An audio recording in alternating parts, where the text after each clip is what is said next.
2024 Valentine's ദിനാഘോഷങ്ങളോടനുബന്ധിച്ചായിരുന്നു ക്യാമ്പസിലെ പ്രശ്നങ്ങളുടെ തുടക്കം.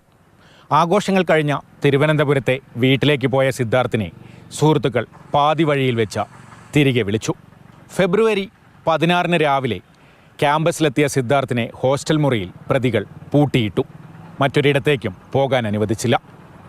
രാത്രി 9 മണിയോടെ ഹോസ്റ്റൽ മുറിയിൽ ക്രൂരമർദ്ദനം തുടങ്ങി. ഹോസ്റ്റൽ മുറിയിലും തൊട്ടടുത്ത കുന്നിൻ മുകളിലുമായി പുലർച്ചെ 2 മണിവരെ പീഡനം തുടർന്നു. അവശനായ സിദ്ധാർത്ഥ് 17-ന് പകൽ മുഴുവൻ ഹോസ്റ്റൽ മുറിയിൽ ചെലവഴിച്ചു. കാവലിന് പ്രതികളും. 18-ന് ഉച്ചസമയത്തോടടുക്കുമ്പോൾ ശുചിമുറിയിലേക്ക് പോയ സിദ്ധാർത്ഥ തിരികെ വന്നില്ല. അന്വേഷിച്ചെത്തിയ സുഹൃത്തുക്കൾ വാതിൽ പൊളിച്ചപ്പോൾ സിദ്ധാർത്ഥിനെ മരിച്ച നിലയിൽ കണ്ടെത്തുകയായിരുന്നു. 2 ദിവസത്തിന് ശേഷമാണ് സിദ്ധാർത്ഥിൻ്റെ കുടുംബം മരണത്തിനു പിന്നിൽ ക്രൂര പീഡനം നടന്നുവെന്ന വിവരം പുറത്തു പറയുന്നത്.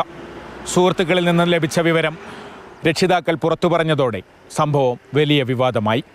സംഭവവുമായി ബന്ധപ്പെട്ട 12 പ്രതികളെ ഇതിനു പിന്നാലെ കോളേജ് അധികൃതർ സസ്പെൻഡ് ചെയ്തു.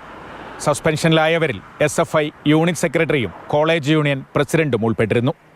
ഇതിനു പിന്നാലെ പോലീസ് സംഭവത്തിൽ കേസെടുത്തു. 6 പ്രതികളാണ് ആദ്യം പോലീസിൻ്റെ പിടിയിലായത്. വരും ദിവസങ്ങളിൽ മറ്റു പ്രതികൾ കീഴടങ്ങുകയും അറസ്റ്റിലാവുകയും ചെയ്തു. ഇതിനു പിന്നാലെ 19 വിദ്യാർത്ഥികൾക്ക് സർവകലാശാല അധികൃതർ പഠനവിലക്ക് ഏർപ്പെടുത്തി. ഇത് ഇപ്പോൾ കോടതിയുടെ പരിഗണനയിലാണ്. ഇതിനു പിന്നാലെ കോളേജിലെ ഡീനായിരുന്ന ഡോക്ടർ MK നാരായണനെയും അസിസ്റ്റന്റ് വാർഡനായിരുന്ന കാന്തനാഥനെയും സസ്പെൻഡ് ചെയ്തു. ഏപ്രിൽ 6-ന് കേസ് CBIക്ക് കൈമാറി.